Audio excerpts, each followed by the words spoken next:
I worked in the House of Commons in the mid-1990s.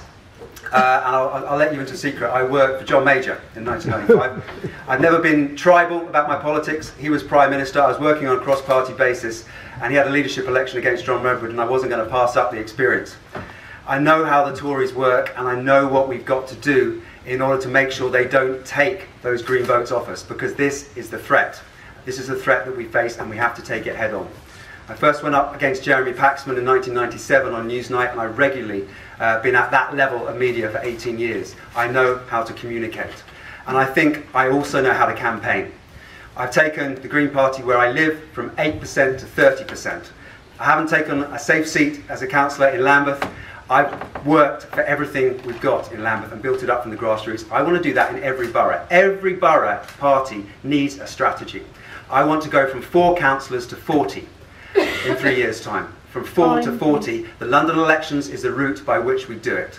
If you vote and select me, I will deliver that for you. Thank you. Thank you, Jonathan. Sean. Okay, well, I've actually enjoyed today more than I thought I would be. I was really nervous with like a really tough crowd, and I was kind of hoping it would be more like a dance-off than a fight, and it was. That's exactly how it was.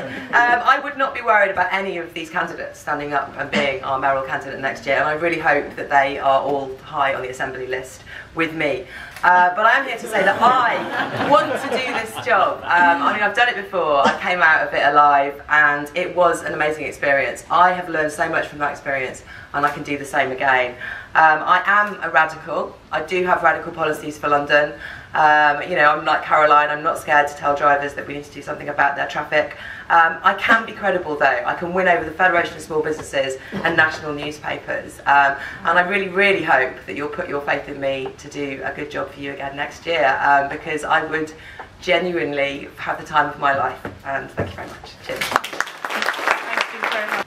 Thank you. So, the next 4 years of politics in London are going to be shaped by our campaign.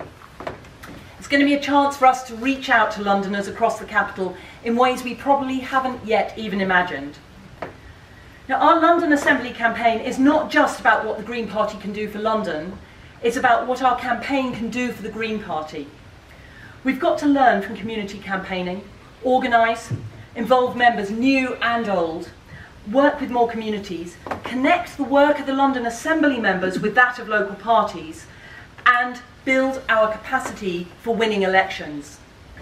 This has to be about maximising our presence on the Assembly, putting a Green Mayor in City Hall, and leaving local parties primed and ready to elect Green councillors to town halls across the capital in 2018. Selecting a theme here. In the end, there is no they to fix this stuff. We are the Green Party, and we need to act together. And I hope London Greens are going to select me as mayoral candidate and #1 on the Assembly list to play my part in making this happen. So I think, as Jonathan said, the Green Party is at a critical point in London politics. And we came 3rd last time, and we were seen as a credible party, and the media treated us as a credible party. And I think in the last election campaign, we were challenged on whether we were credible, and in some places we failed. So I think 2 things we need to do are, first of all, to give people a sense that people are on their side, that they get it, that when they look at our mayoral candidate, they think, that person understands where I'm coming from. And secondly, that they can deliver, that they don't fall apart when they're asked a tricky question, that they're able to substantiate those radical ideas they have with things that they can do in City Hall, and that you get the sense that if you go and vote for the Green Party, you will get those things implemented by Assembly members. That's why I'm standing for the mayoral candidacy, and I hope to be able to push that message and say, when you elect me to the Assembly, along with many of the others on this table, that's what we will do. Thank you. So London is at a crossroads. We have a real choice to come 2016 between picking the conservative status quo of London that we know is hurtling towards greater inequality, greater unsustainability, or we have the option of getting London to choose a radical agenda, a radical green agenda that can offer the change that we need as a city. Now myself, I've always fell into politics. I've always had a habit of sticking up my hand and ending up with more jobs or roles than I ended up to be with. You know, my politics have been born out of seeing what's happening on the ground and feeling like I had to make a change. You know, I've worked as an assistant psychologist in Birmingham and seen the terrible toll of poor mental health in Birmingham, the impact that's had.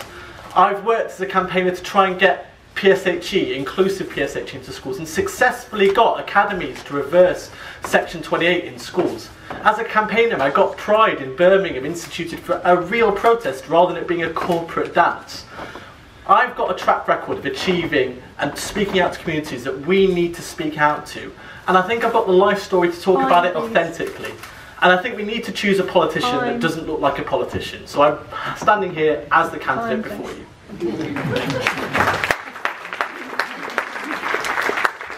Thank you. Okay. On a serious one, just to sum up, where we stand right now as Londoners is that we stand in a city which is really two worlds living in the same place at the same time. There's this super slick, consecutive executive lifestyle that some people are leading, and then there's the other lifestyle where people I know are struggling to get £6 an hour and they're facing eviction. And we're faced as Greens with creating a new vision and a new reality for our town, for our great city. We have 8.1 million people, all different types of cultures, all different types of nationalities.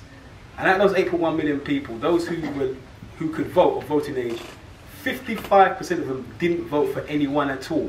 So whatever's going on with our political discussions, we're leaving over half the population of London completely excluded. So who represents them? Is it Labour? Is it Conservatives? Is it Greens? Where's it coming from? Young people, 18 to 29, 1.7 million. That's nearly double the amount of people who vote for Boris Johnson. We can connect with our message if we're bold and aggressive and imaginative to make it work. And I think Rashid Nix is your man. You've done it.